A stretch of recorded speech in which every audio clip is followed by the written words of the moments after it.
বিশেষ তই এবাৰ মেট্ৰিক দিছিলি ন অহা বছৰকে আমি মেট্ৰিক দিম তই প্ৰশ্ন দুটামান সুধি থাকোঁ প্ৰশ্নটো সুধিম ৰ পিছে এই ধৰ পিছত যে আছে ল'ৰাটো অকণমান ডাঙৰ ল'ৰা নিচিনা লাগিছে তোৰ মেট্ৰিক দিব নেকি মেট্ৰিক দিব খালি তাৰ আগতে দুবাৰ ফেল কৰা আছিলে ইটো মোৰ আগত 3বাৰ ফেল কৰিব লৈছিলে কোনে কৈছে 3বাৰ ফেল কৰিছোঁ 6বাৰ ফেল কৰিছোঁ তই ছবাৰ ফেল কৰিলি তোৰ ছবাৰ অভিজ্ঞতা আছে যেতিয়া মই তোক এইটো প্ৰশ্ন সুধিম উত্তৰ দিবি ইমান দমত কৈছে যে অকণমান মৰমত ক হ'ব দিয়া নহ'বা তোমাক মৰমতে ক'ম এতিয়া কোৱাচোন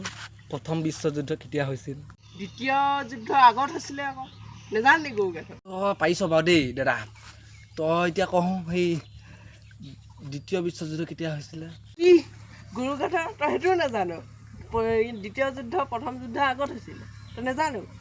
যি দেখিছোঁ তই মেট্ৰিক এবাৰ ফেইল কৰিছিলি আৰু দিবলৈ নাপালি চাগে মোৰ নিচিনা ছবাৰ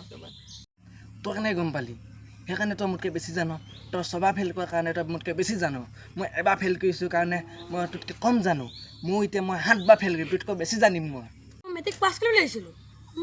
তই এবাৰ ফেইল কৰিছে কাৰণে নোৱাৰ আকৌ ই 6বাৰ ফেইল কৰিছে কাৰণে তোতকৈ বেছি জানে আমিও ইয়াৰ পৰা শিকি আমি 10বাৰ ফেইল কৰিম ইয়াতকৈ বেছি পাৰিম আমি আমাৰ তাতকৈ অধিক জ্ঞান আহিব